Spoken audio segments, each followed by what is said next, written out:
Hello, friends. Welcome to a new month and a new week. Just like that, January is gone. The year is flying by so quickly, and January kind of just felt like a continuation of 2020 for me, but I hope it was very good for you. It was also okay for me, actually. So 2 weeks ago, I started this topic about rethinking our approach to health. And today, I'd like to continue it by also explaining why health coaches are more relevant than ever. Okay. And I'd like to share with you something that I found pretty funny, but it actually illustrates the way our society approaches health in general today. So, sometime last year, a friend of mine was telling me that in the middle of the lockdown, it was at the train station here in Basel, and he saw a guy who had a mask on, took off his mask, had a cigarette, threw the cigarette out, and then put the mask back on and got on the tram. And he was just saying how the irony of that, just like the guy was more concerned about coronavirus, which, for the most part is, survivable. Like most people who get it actually survive. That he didn't even pay any attention to the fact that his smoking habit was actually killing him, you know, and that's a known fact. Smoking actually kills. It says it's on the package, and that's kind of how our society is today. We seem to be very concerned about some things on this side, but not thinking about the whole picture of health and what health means to us. We don't seem to value health in general, just certain aspects of it. So right now we're all anticipating the vaccine, and it's good. I'm pretty excited. With the vaccine coming, hopefully we can all get back to our jobs and regular activities. But the truth is, we may overcome you know coronavirus by the vaccine this year or sometime next year. I don't know, but that does not mean that we've solved our health issue. What was normal? What normal are we trying to go back to? The normal was just like the story I told you before, where we don't care about the things we do to our bodies. We don't care about the food we eat, about our lifestyle habits, but we're more concerned about something which we may actually survive, something we can actually, you know, overcome, like coronavirus. It's sort of like being worried about the flu and not being worried about what you're eating. The food you're eating can give you diabetes and can potentially kill you, whereas the flu, you most likely will be fine.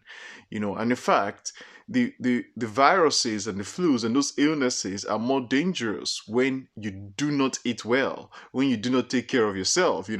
So we sort of try to fix little symptoms, but we don't actually try to fix the um entire problem, which is the way we think about our health. And this is why health coaches are very, very important today in our society, because without health coaches we wouldn't have people telling us about stress, eating healthy, having regular exercise, having a right attitude and right relationship towards food. Stress is actually related to, I have the statistics here, like 90% of illnesses and diseases are stress related.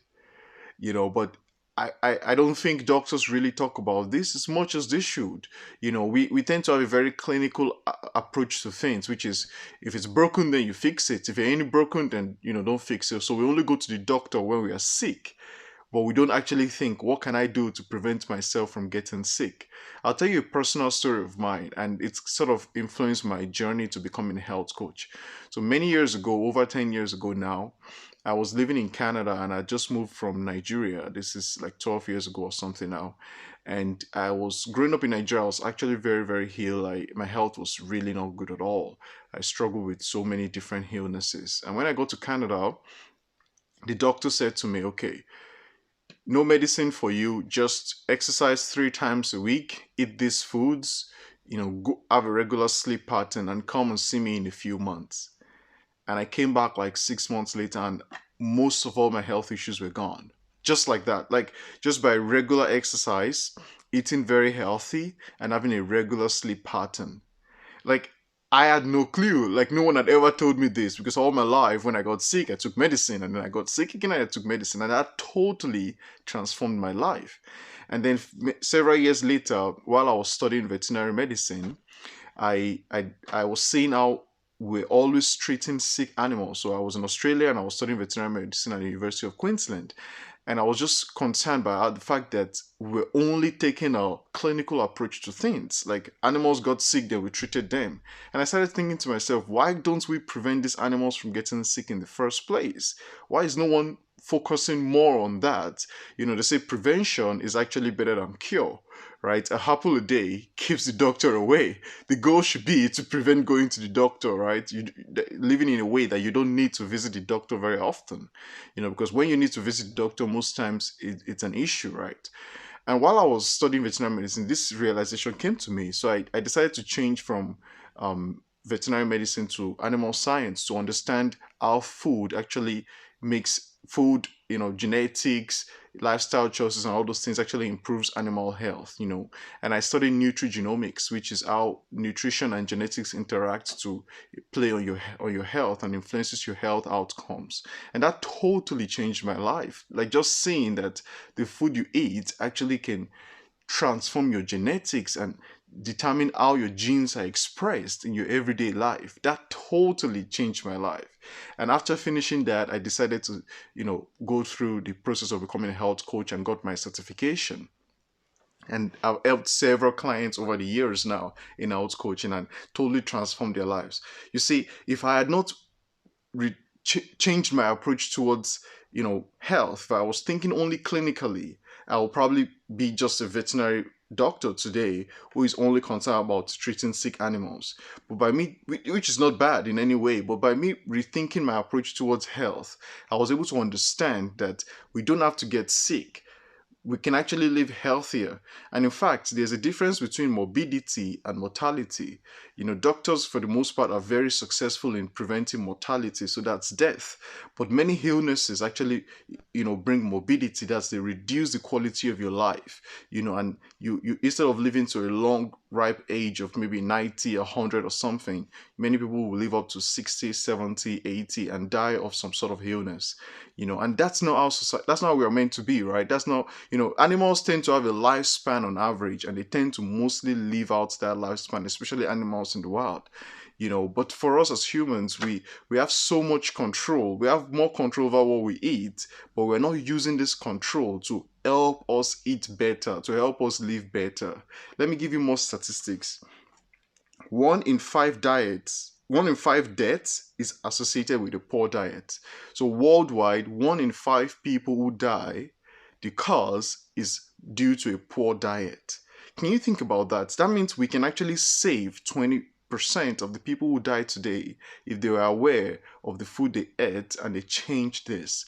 Let me give more statistics. 71.3% of deaths in 2015 were caused by dietary and lifestyle choices. 71% of deaths in 2015 were caused by dietary and lifestyle choices. So it means we could have prevented this 71% of deaths. Can you imagine a society where our death rate is so low, so low? We don't see people die very often. Why?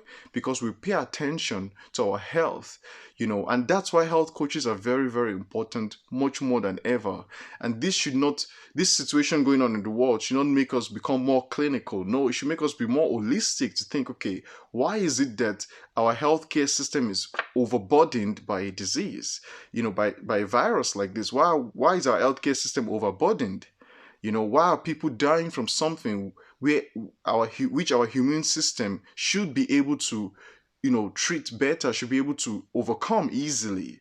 And these are some things that we really should be thinking about, and government should be thinking about. But even without waiting for the government to think about it, you can think about it. You can begin to say, okay, I want to live healthy. I don't just want to get sick, go to the doctor, and get sick, go to the doctor, or take vaccines today, take medications tomorrow. No, no. I want to live as healthy as possible to make sure that my health is optimal and I can live very healthy, I can live very long, and I have a fulfilling and meaningful life. Okay? So I challenge you today to rethink your approach to health and seek out a health coach. Reach out to a health coach who you think can help you improve your life. It will totally change your lifestyle and the outcome of your life. Can you imagine if that doctor had not told me that? I'm so glad he had that knowledge to put aside the clinical aspect of things for a moment and think more holistically and give me advice that totally transformed my life. I've been to several doctors after that, and they all want to give me medicine, because that's what they're used to, and they have a significant role in our society. They save our lives and they keep us from dying. But we need doctors and health coaches to work together. We need more prevention in our society. We need more messages going out there, more health campaigns about the foods we eat, the things we do, the lifestyle choices that we have. Okay, I was going through the top 10 causes of death worldwide on the website, the World Health Organization website. And number one is like heart disease, and it keeps going on, and diabetes and different kinds of cancers. And if you look through many of these things, they are actually food and lifestyle related. So people are dying in our society. Even think of suicide. Suicide is a mental health, largely mental health related as well. Many people go through so much stress that it affects their mental health.